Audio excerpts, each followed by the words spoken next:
Hello, everyone, and welcome back to another episode of Rise with Reis. And we have a special guest with us tonight, and you're going to get to meet him. This is the infamous topic about everyone's wondering, how can they reunite with their twin flame? What is all the magnetic pull about? And most importantly, in this idea, it's more about how can I be ready for the one? Because this is what a lot of people are coming to me asking now. This is not something we used to ask. Now we're saying, okay, what do I have to do to be ready? And I'm going to share with you some insights that I have shared with some clients just this week about that. But before we get started, let's go ahead and hear from Reis, and then we'll introduce Jeremiah, which I'm actually going to introduce you now, but the key in Jeremiah showing up is to give us an insider's perspective from the divine masculine, what it's like to get prepared, get ready, and be in alignment with your flame. So welcome, both of you. Hi, thank you, Dr. Harmony. So first of all, Jeremiah, welcome. It's absolutely amazing to have you this side of everything. I'm so excited to hear about everything that you've got to say about this hot topic. And it's funny you saying this, Harmony, because I've actually had clients that are coming in and asking exactly the same question. And as always, we know it completely aligns, doesn't it? Everything is in full alignment with our topics. So I just want to say to everybody, get plugged into our Facebook group if you haven't already. I know the links are in the chat, but we've got this amazing community where we are covering all these topics, where we've got all this information in there, and the content is totally free. So jump right in, where all three of us are there actively connecting with all of you. And over to you, Jeremiah. Hello, everybody. Glad to be here tonight. I'm excited about what we're going to be talking about tonight on the show, how to prepare for the one. And if you don't know how to do that, you're about to learn. Especially from the divine masculine. And that's what the divine feminine always want to hear, as what is the divine masculine thinking. And so this is a good opportunity for everyone to, if you have questions coming into this, if you want to pick a divine masculine mind, we have one available tonight. So he, again, has came here to help bring more light to the divine feminine. And so what I want to start with, I'm going to just kind of tune in, because this is a really good topic. And I was so excited about this one. And when I had pre-scheduled this, so I didn't remember what it was until I saw it a couple days ago. And I was like, oh, this is going to be good, which is how Jeremiah kind of got, pulled into this with his comment and his feedback. So I feel like talking a little bit about some advice that I gave somebody just this week. And that was a divine masculine actually asking what he has to do to be ready for the one. And I said, well, here's the key. They're going to be your mirror. She's going to be your mirror. And I said, so being she's going to be your mirror, what that means is you need to work on the sides of yourself you want to be in your life in her. So what's super important is to really get clear on what you want in a partner, what you want in a partnership, what you want in a relationship, and really clearly define those things. And then once the key about this is not only from a manifestation standpoint, but, out of your head onto paper is a form of action. But most importantly, that then can reflect back to you when you get clear, because what can happen from there, you can look at those aspects, you can look at those values, you can look at those traits, you can look at those characteristics, you can look at those aspects within what you want in a person. And then when you see those aspects that you want in that person, then you need to look at yourself and say, do I carry those traits? Am I showing up as this same type of person that I want to be with? Because most people in this journey are expecting something from someone of what they want, but they're also not willing to show up in the same alignment with it. They want somebody else. Oh, it's one of the big things in Twin Flame Candyland, I call it, playing Chutes and Ladders, is that I will do it when they do it. That's not unconditional love. So let's see. Reis, I want to hear from you first a little bit about how this resonates with you, your journey, how you prepared for the one, and then we're going to take that to the divine masculine side and get his opinion, his feedback, and his journey as well. Absolutely. So everything that you were saying, I really relate it back to the period before I met my twin flame. And everything that you're saying about getting clear was having to bring that clarity into my life. So a lot of us, we go through these journeys where we're experiencing all these pain, all these different looping patterns through all these different relationships. And I'd gone through so much trauma, so much pain. I'd really learned from a lot of the lessons what I really didn't want. Okay, I really didn't want this. I really didn't want to re-experience this in relationships. And I really turned that back on me, on what actually I was worth, the value of what I wanted in a relationship.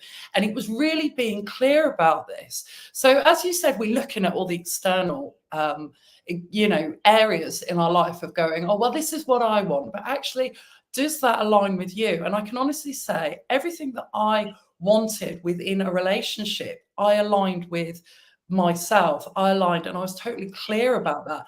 And I flipped it around, because actually we're always looking at what we don't want, and also always looking at, the kind of lower vibration of things. But actually, when we flipped it around into being love, understanding the love, understanding my worth, understanding the value of what I was worthy of having in a relationship, it absolutely shifted everything. Now, I wasn't on a mission to find my twin flame. I wasn't on a mission to find a relationship. I was actually on a mission to find myself. And I feel that that was the key part in it all. I needed to find the pieces of myself through taking all these different experiences and being very, very clear about my worth and my value, and then aligning it with the universe. And I even said to you tonight, Dr. Harmony, that I put that out to the universe, and I was like, this is my worth. This is what I am. Actually, universe, bring it on, bring it on. Is there going to be somebody that can really align with who I am, that really aligns with these high values, these high morals, this worth that I know that I've got? And then came the union with my twin flame. And this is when it harmonically aligned. And it only aligned because I was, I would say, fully in alignment with myself, and really knowing who I was, knowing my worth, knowing my values, and all of these things. So, I know that, and I'm really excited to hear your perspective, Jeremiah, from the divine masculine, because I know, speaking to Jonathan, my twin flame, and hearing his perspective, he was actually aligned in the same place as me. He really, really knew everything that he was. And I actually vocally said, this is my worth, this is who I am, this is what I want. I do not want controlling or anger issues or substance abuses. I didn't want this in my life. I'm worth so much more. And he knew he was all of these things, which allowed him to step into this alignment with me. So he was fully aligned. And I feel it's really about being clear and really loving who you are. Now, we're not all perfect, and nor are we meant to be perfect, but it's about accepting every aspect of yourself and owning yourself and connecting to a wholeness within yourself. And it's not about saying, oh, I've got to shift this to be perfect to create this. It's actually letting go of that control and shifting into a higher heart space where we can really step into valuing and loving who we are. So, everything we were saying, this is how I would relate it to. And I revisit, I go right back to this place. And, this never stopped. I never stopped working on this mirror aspect of myself within my flame relationship. It's probably one of the most valuable tools that I use in order to gain the growth and the connection that I've currently got. Yeah. Yeah, totally. And I would agree with that. And so let's hear from the divine masculine standpoint what this mirrored reflection looks like. I know we're going to be talking about the aspects of preparing for the one from the divine masculine side, Jeremiah. But I just want to bring up to the attention here what something Reis mentioned, because again, the divine feminine always want to know what the divine masculine is thinking. And you literally, because I talked last week about how you had showed up on 11/11, and we had painful things going because it wasn't chosen, but it was something that had to take place for some separation. And then you came back. And one of the things when you came back, you really started mentioning to me, I'm your mirror. And this is what we're going to do, or this is what I'd like to do. So will you kind of talk about the mirrored aspect in our dynamic and then move that into preparing how that you can show up in a place of, seeing that mirrored reflection, honoring that reflection, and then how you prepare to become your greatest version for us to even align?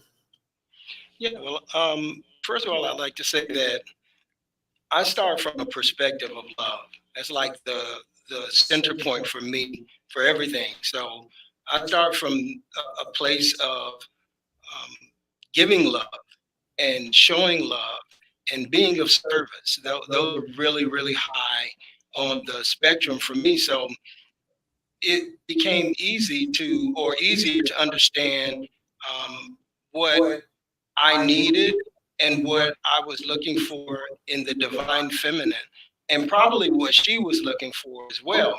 Because when you're operating out of a spirit of love and you want to give the best of who you are to the relationship, not only the relationship that you're having with your twin flame, but I just felt that way about everybody because I kind of look at everyone as, in a sense, like being my customer, being my client.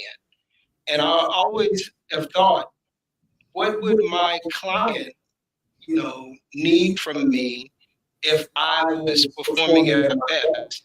And so to begin with a place where I'm operating out of love and that I'm giving the best of myself from the highest divine level, that opens the door for receptivity. Normally when you line up with someone and you're mirroring somebody, you're reflecting someone, and you're doing it from a place of love, you have great receptivity where where the other person is reciprocal. And I think that's so important in the relationship where you're dealing with your divine feminine, that you position yourself in a place where you're willing to listen to her, where you're willing to hear her, where you're willing to step outside of yourself and identify with what she's feeling and seeing and thinking. And I think when you do that, feeling, seeing, and thinking, looking at it from that perspective and doing it from a spirit of love, it places you in a position where it becomes impossible for the other person to not realize that you are there for that reason. That doesn't mean that you're going to be perfect, listening all the time. Doesn't mean that you're going to be perfect at feeling all the time. Doesn't mean that you're going to be perfect, in hearing all the time. But it's a matter of you being the best at that and understanding that that is your highest good. And because it's your highest good, if you're reflecting your mirror or you're reflecting your twin flame, more than likely it's going to be her highest good.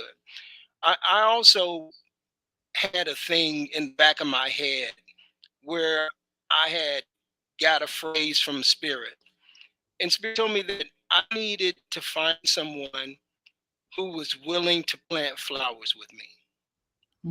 And I mean that in the literal, the metaphorical, a simile, however you want to put it. I mean it in every aspect.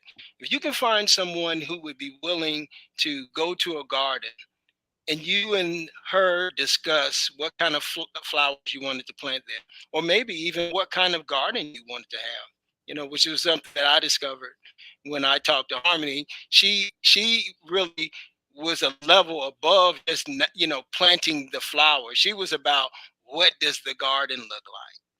And so for me, because I was excited about the experience of planting flowers, I want to hear this. I want to be open to this. I want to be receptive to this. So again, I think that when the divine masculine gets in a place where they are willing, first of all, to live at a level at their highest good, and then live at a level of serving their twin flame, doors will come open. Love will grow and expand, because as you give and you give with love, you will receive with love. And you'll find that this duality of giving and receiving will just go back and forth, back and forth. And as it continues to rise and rise higher, you'll just see yourself giving even more, because you know that this person truly loves you and they truly care about you and they want your best and highest good. So that's how I see it in a nutshell, in terms of, the catalyst and the nucleus of what a divine masculine needs to think about going into the situation. And I have 3 letters I'd like to share. I call them RAD, short for radical. So you need to be real, you need to be authentic, and you need to be divine. So when you're being real, authentic, and divine, all right, you're going to find you're going to receive back in your mirror those same things: the real, the authentic, and the divine.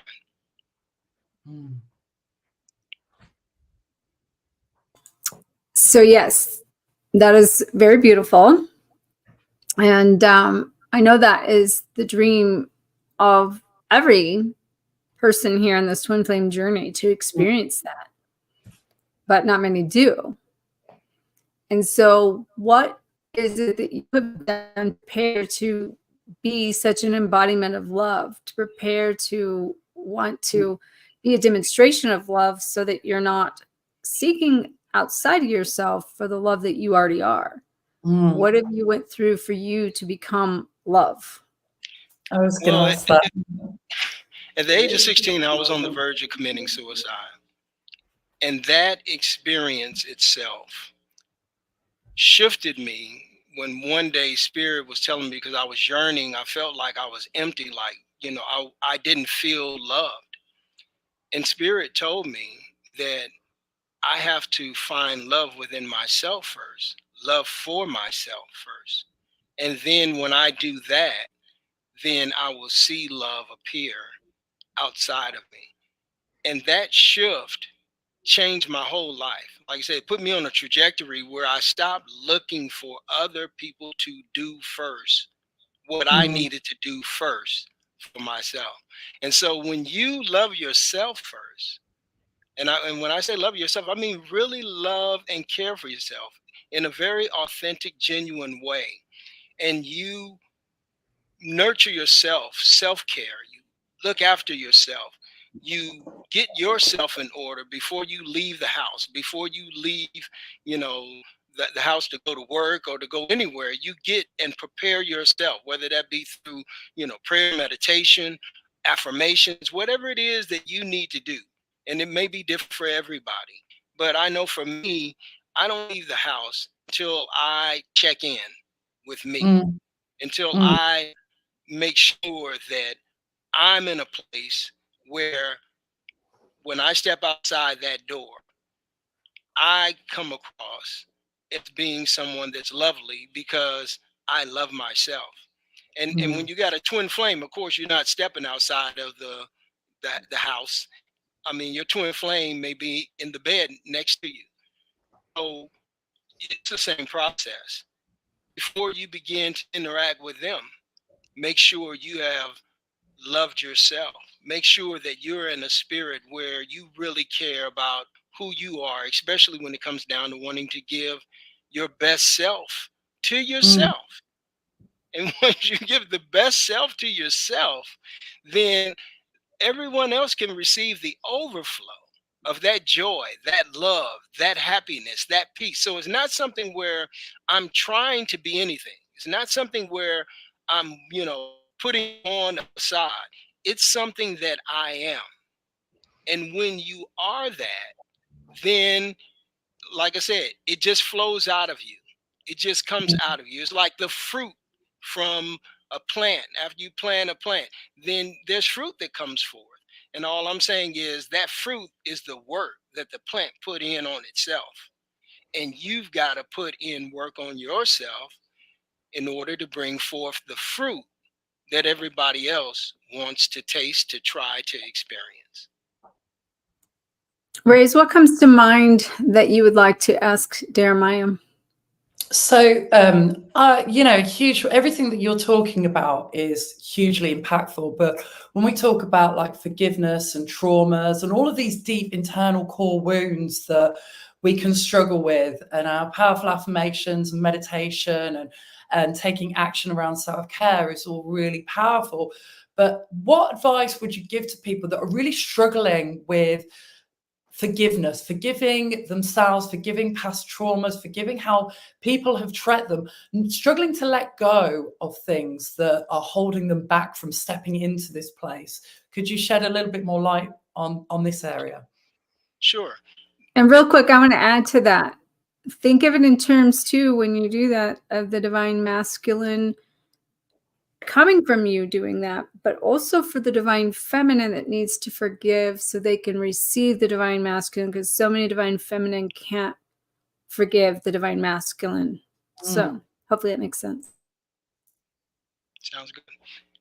The word forgive means for, like FORE, in advance of, giving in advance of. In other words, we shouldn't wait until after we had a traumatic experience where someone didn't treat us the way we should have been treated. We have to make that shift in our consciousness way before those things ever surface. Because again, forgiveness means to give in advance. In other words, way before the negative experience or the trauma that you've had happens, you have to be convinced within yourself that it does you no good not to forgive. Forgiving is not only about you releasing the other person, but forgiving is about you releasing yourself. Because until you release yourself, all right, you can't release anybody else. And that's where the real problem is. So the problem isn't necessarily that you're not forgiving the other person, you're really not forgiving yourself. When you understand that you're releasing yourself from chains, from baggage that you don't have to carry forward, but you refuse to forgive, and so therefore you're left with nothing but the baggage. Or as I like to say, you're left with a video, all right, or a movie that you get to watch, and you keep rewinding, going back to the trauma over and over and over again. But when you forgive, you can move through the movie now. You can step through the movie and leave that part of you that was hurting in the past. I'm not saying that again that the hurt will leave immediately.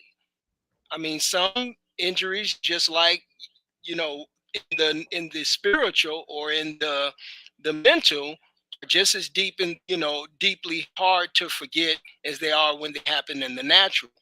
But the more you begin to love yourself and love yourself enough to forgive you, that's the part. When you identify that by forgiving, you get to release yourself, you get to go forward, not backwards. So And how would you say that, what advice would you give somebody that needs to, first of all, identify they need to forgive themselves? Because most people can't even see it's them that is the problem. They want to blame somebody else. So obviously identifying that it takes two, and that you're the person also that is part of the process. So, that any exchange you have with somebody, because it is your mirror, you're responsible technically for your vibration, your interaction, the lessons you need, the soul agreement you've made to experience the things you went through. So on a soul divine level, the process is unfolding perfectly, even though in the third dimension reality, it might be like, oh, this person's doing this to me. And I'm always saying it's not to you, it's for you. But from that standpoint, first of all, what is some advice you would give people, Jeremiah, in regards to identifying that you are also part of the process? And then how would you go about recommending that they learn to take responsibility for their own part and then forgive themselves for this process? Yeah. Well, most people are so hard on themselves that it makes it hard for them to forgive themselves. Because if you listen to people closely enough, you hear people recite that this never should have happened to me. I never should have been in this position in the first place. And they're forever looking for ways not to deal with the reality of what happened. You were there. You were a part of the experience. And that's the part that you need to forgive yourself on, and you need to release yourself from. And you need not to be so hard on yourself. All right. And sometimes that comes from just environments, as a child growing up where people were just hard on you.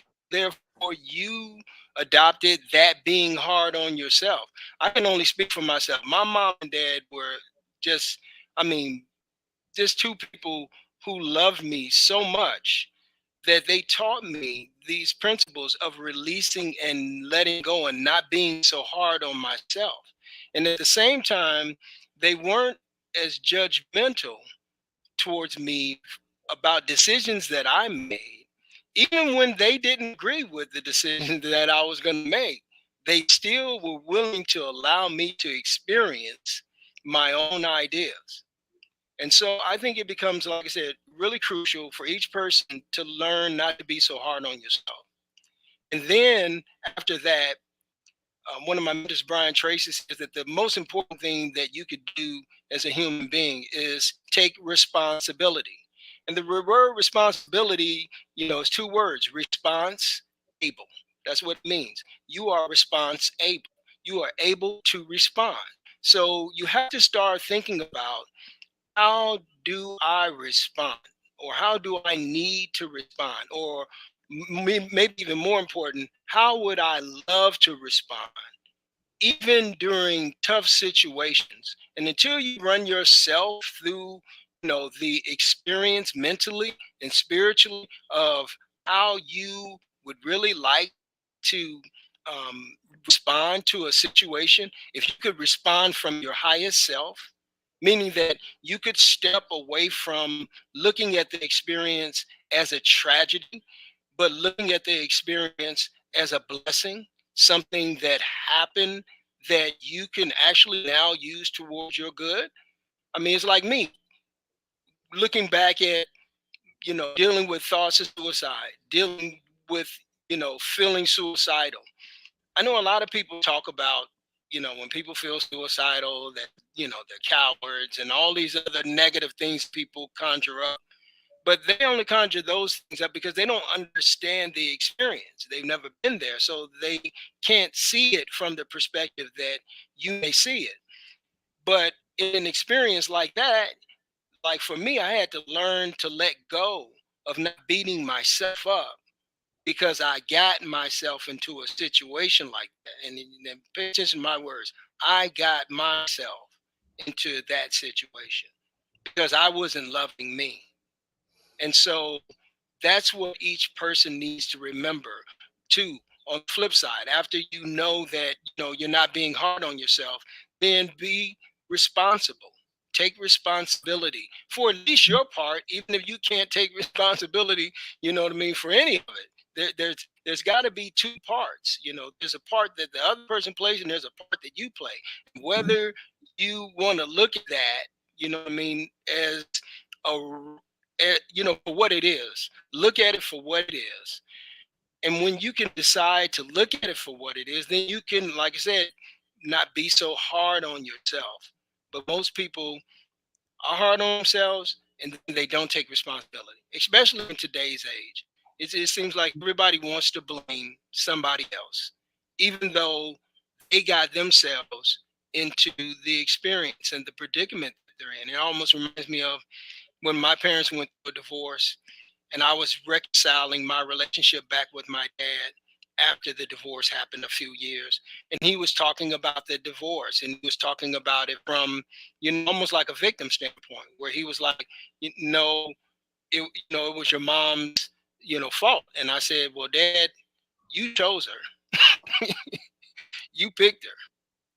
So you have to at least take responsibility for that part if you don't want to take responsibility for the outcomes that happen. So again, we pick these experiences. We choose these experiences. When we get into a relationship with someone, we pick that. We chose that. No one forced us. And so we have to take responsibility for our part. And I remember Les Brown saying this. He said, act well your part, because in that all the honor lies. Most people don't understand how much honor lies in the way you respond responsibly to a situation. And again, like I said, we're not perfect. I mean, it happens sometimes where we're not really listening, but we need to hear what the other person is saying. And so if they say to me, like if Harmony says to me, hey, you need to hear me, you need to listen to me, that's when I know, oh, okay, it's time for me to snap out of whatever, you know, chain of thought I was in, to really focus in on what she's saying. So that part is just a matter of being mature about the situation and recognizing that you don't always listen perfectly. But if a person is telling you to listen, you need to tune in and take responsibility for your part. And that's what I'm getting at. So I'm going to bring up another point that Jeremiah just made real quick, and then Reis, it looks like you have something you want to say. But first of all, everybody just joining, I want to make sure you know that we're talking here about the preparation for the one that you need to do within yourself, in order to basically become the embodiment of what it is you desire in a partner, in a relationship, in the interaction and the connection you have with your other half. And ultimately, that being your highest reflection, the highest version of you, which is your twin flame.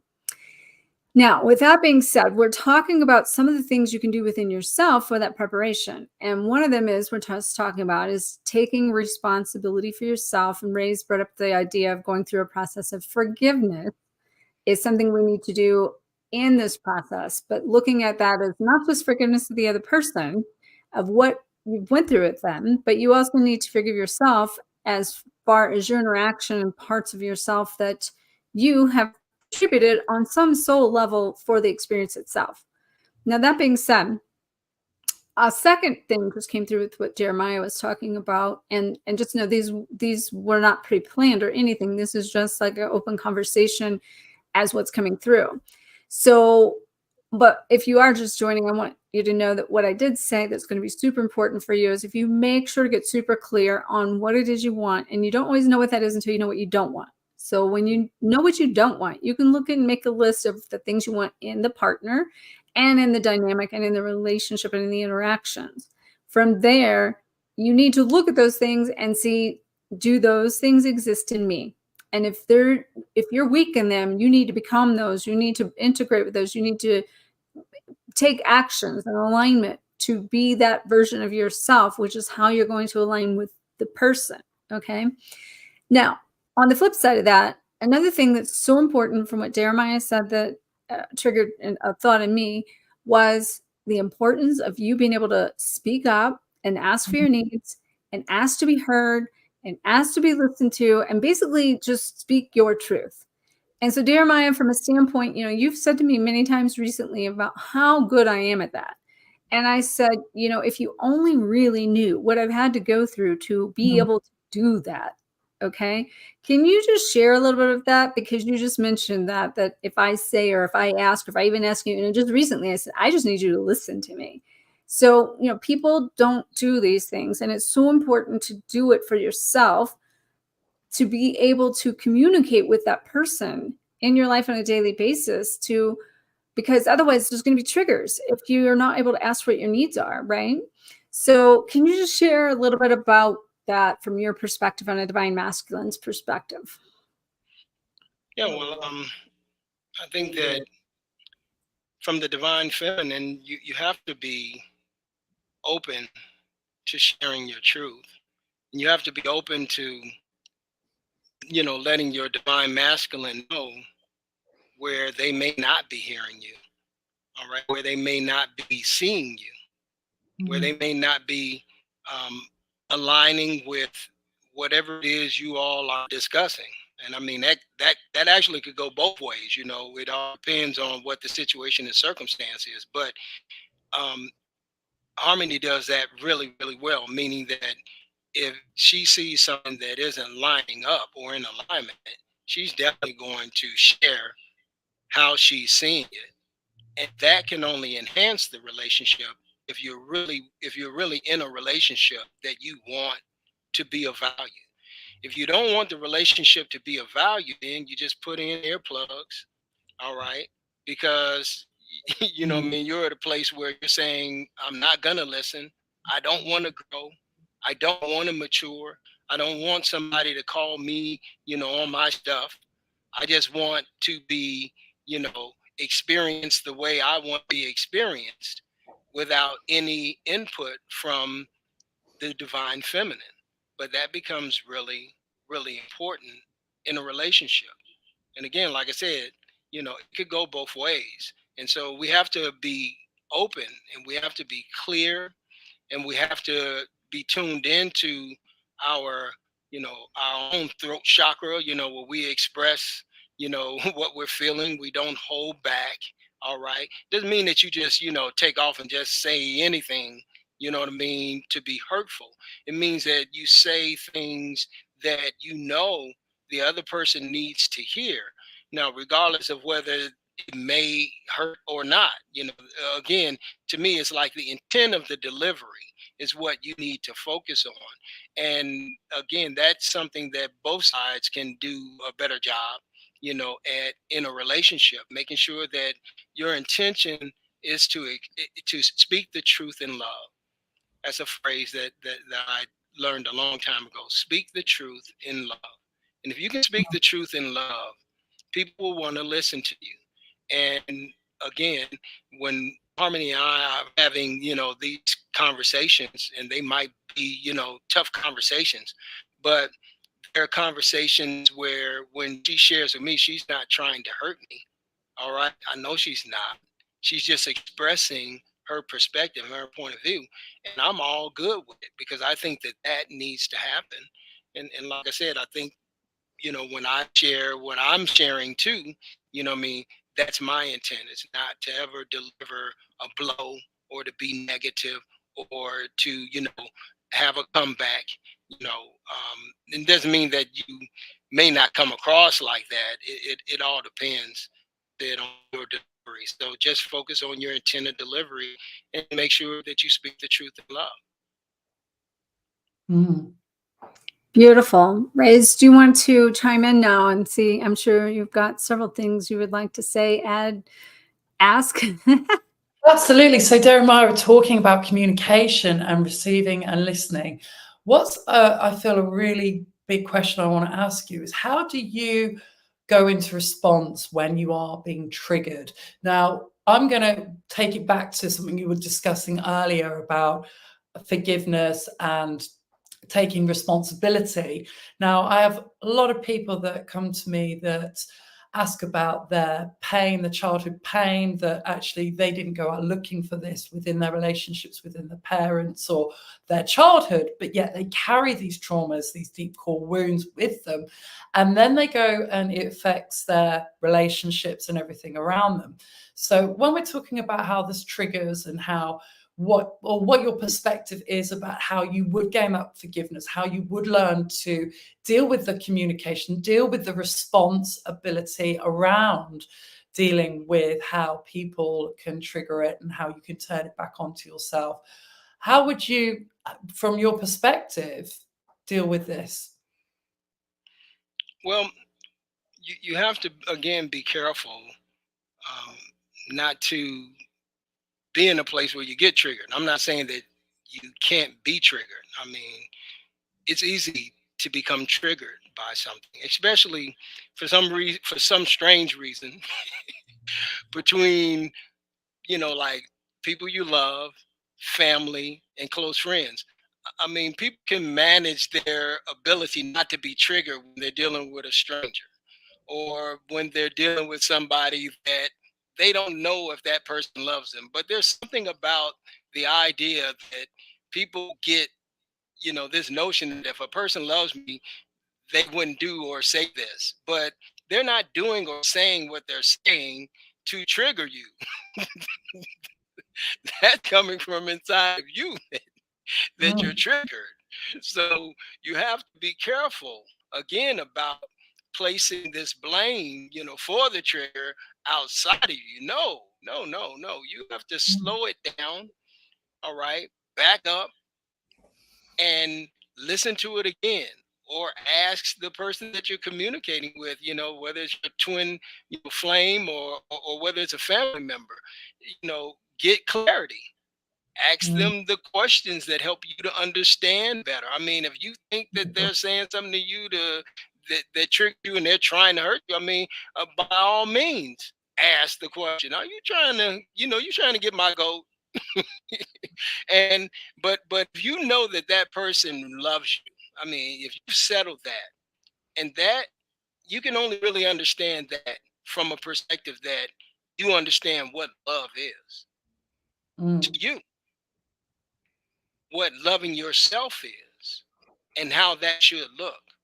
And when you understand it at that level, then it should be easy for you to discern that a person loves you. Like Harmony. I mean, I know she loves me.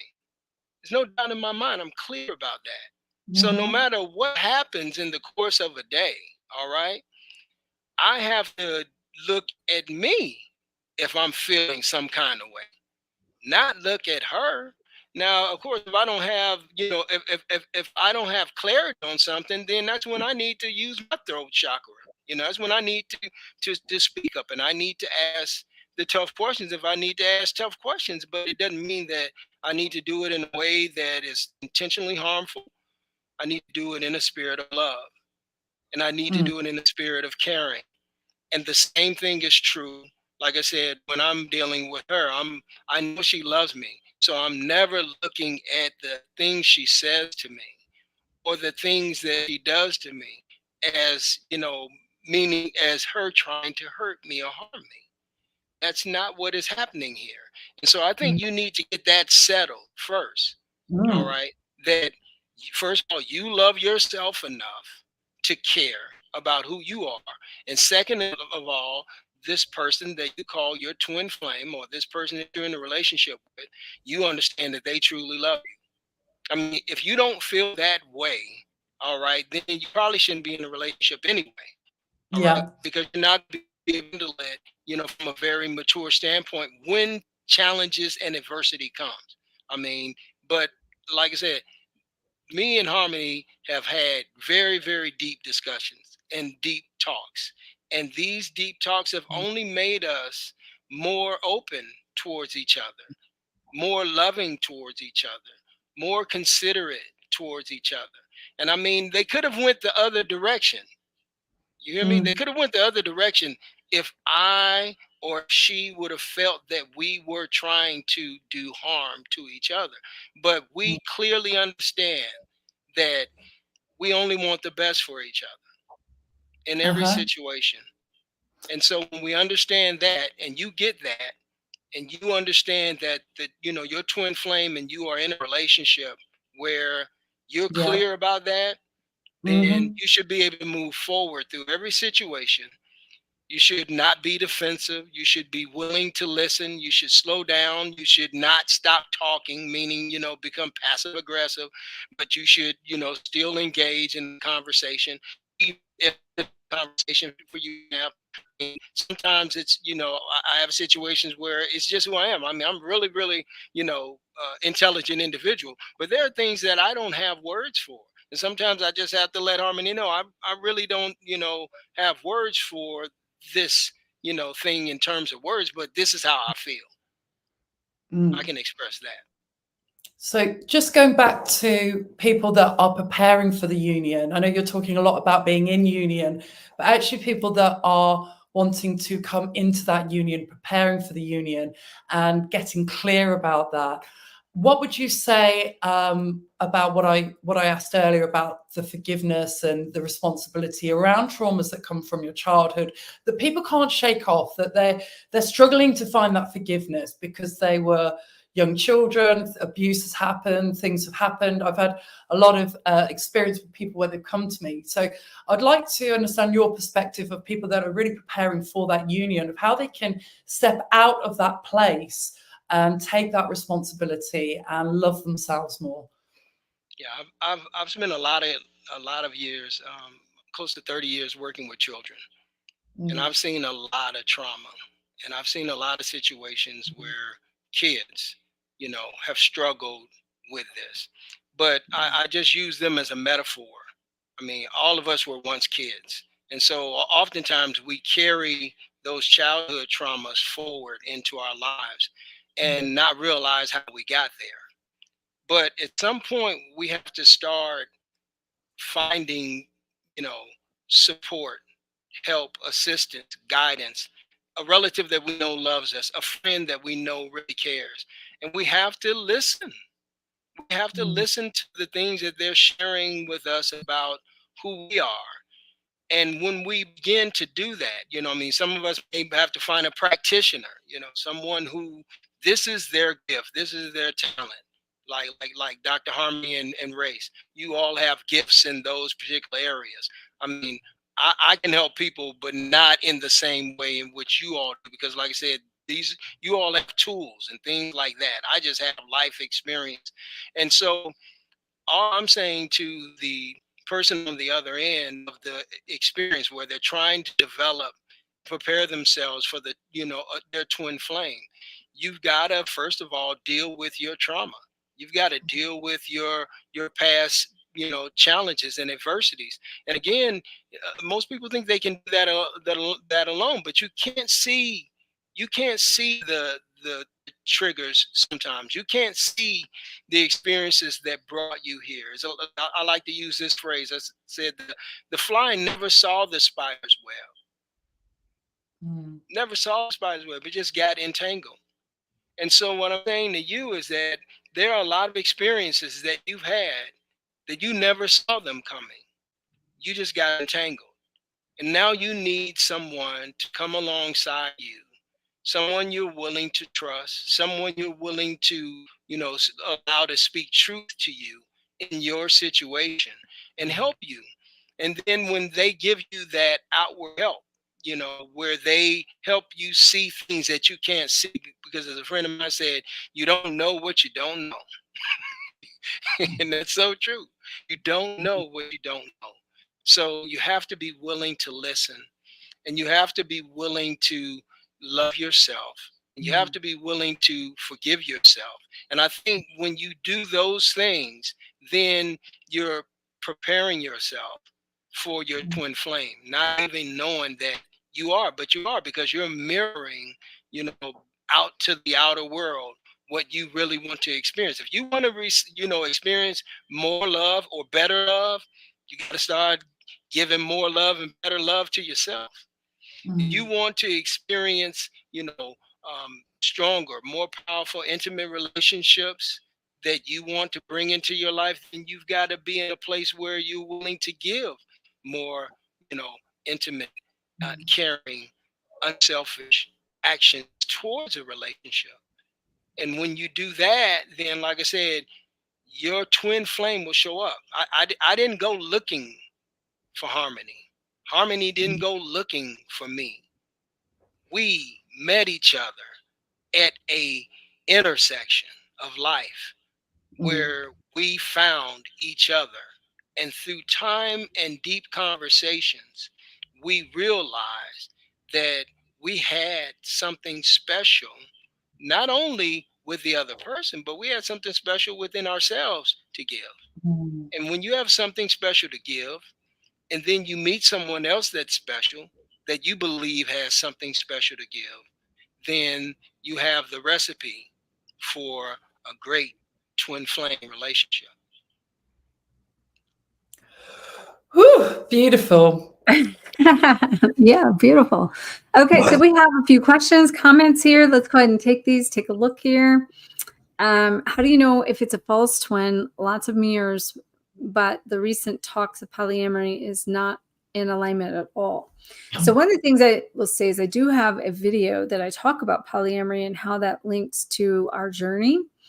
And so if you could go on the playlist and into some of my content, you're going to find a video that's going to give you a lot of detail on that. But in addition to that, it is so true when you say, how do you know if it's a false twin? Because there's lots of mirrors. Okay. That's what I talk about having had a revolving door. That the key in this is that the whole world is our mirror, and everyone reflects to us a piece of ourselves and who we are. And one of the things of how I know the difference in this is when somebody could reflect a part of me, but not all of me. I've had interactions with people that is twin flame textbook and learned a lot about it, but they only reflected an aspect of me, not every part of me, but they kept me growing. And I always stayed, what I always tell everybody, I wrote about this in Twin Flame Codebreaker, is that, stay open to everything and attached to nothing, because what is meant to be yours will come to you, and you don't have to chase anything that's in alignment with who you truly are. So the only thing you should truly be chasing is yourself. And the other key in that is just to really know that it's more about the process than the person, and that process is inside of you. And when you become your best, highest, truest self, you will align with that version of you. It's through the laws of the universe is how that works. And that dance that we talk about, that's textbook twin flame, I can tell you, that's exactly what still has happened to me through all of those experiences to help me create what I call an inner marriage between my own masculine and feminine energies that kept me getting more and more in alignment with my true self, my higher self, and my best version of myself. And whenever a couple years ago, and I went through, a marriage that the person came in and reflected all of my parts, was actually the pencil to my etch and sketch that brought all of them together. But at the end of that, it still wasn't in a full alignment because we were not growing together. We were not evolving together. We were not aligning together. We only aligned in a certain place. And then that catapulted and shifted into no longer being in alignment because our soul contract and agreement was complete. We finished past lives and different agreements that was in our soul contract. And all I knew was that at this point, inside, you feel this inside being a reflection of love. I just knew that it was happening to bring me the mirrored reflection of who I was then. And it was not long because, and I even laughed at the universe because I was just like, well, I don't know how you're going to pull this off because I'm not looking. And, and then the universe pulled it off because here came Jeremiah. And so, yeah, and was not looking. So, but now, looking at that, what I can say is, just the mirrored reflection is more in alignment with my highest version, and definitely coming from a more authentic place of me being able to not just learn those tools in myself, but I get to utilize those tools. As you can see, I actually exercise those tools in our daily interactions. So yeah, be my true self with him, right? And when you say, Jeremiah, like when it comes to our interaction with that, like I'm definitely my true self with you, right? Absolutely. Absolutely. And it's the only way I want it to be honest with you. I'm not looking for any simple, easy ways out. I'm not even looking for any ways out. I'm looking for deeper ways in. And that can only happen when you really care about the person that you're dealing with. You want to hear what they have to say, and you want to hear what they have to share. And that doesn't mean that you don't have to respond back, maybe with a different perspective. You still have to be true to yourself. All right. And you at the same time have to be willing to listen. And so through the dialogue, through the communication of love, all right, as Harmony loves to say, liquid love, then you move deeper and deeper into the process, and you go further and further down the road together. You find that there's nothing to love, because that's the premise out of which you are operating every day, is to give greater, higher love. And that's what we have to do. Yes, and that's when it comes to the twin flame and the twin flame journey is, when you're truly in alignment in the twin flame flow, okay, and with somebody in that flow, and obviously we're talking about you becoming the one to basically attract the one and preparing for the one. But if you can't be your true self, period, without the one, you can't be them with the one. And Right. that's what some of these people are doing, is helping you basically learn how to exercise all these things within yourself so you can truly do it with the one when they do come and whenever they do arrive. And that's, if you look at textbook twin flame, it says out there, everyone is like, when you're with your twin flame, you can be your best true self, right? Well, you need to use that as one of your gauges to see if that is your person or not. Because if you can't be your best true self, you're not with the right person, no matter what it feels like in the dynamic or the interaction. So, all right, we got Heidi. Hello.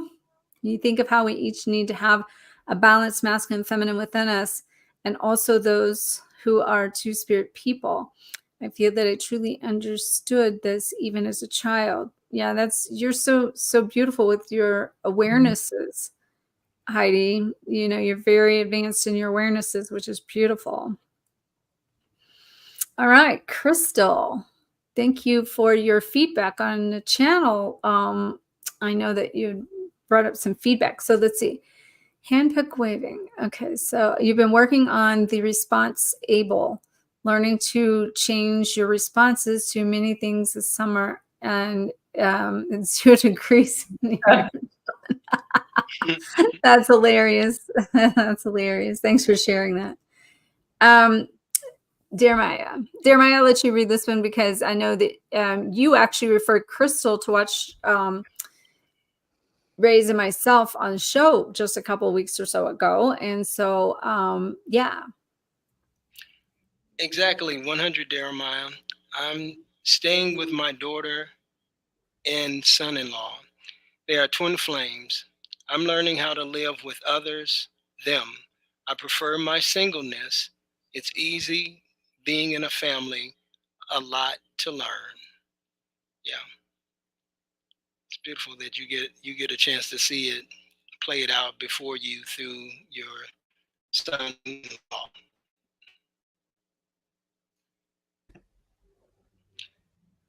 Accepting help through trust. I'm like, I can do it myself most of the time.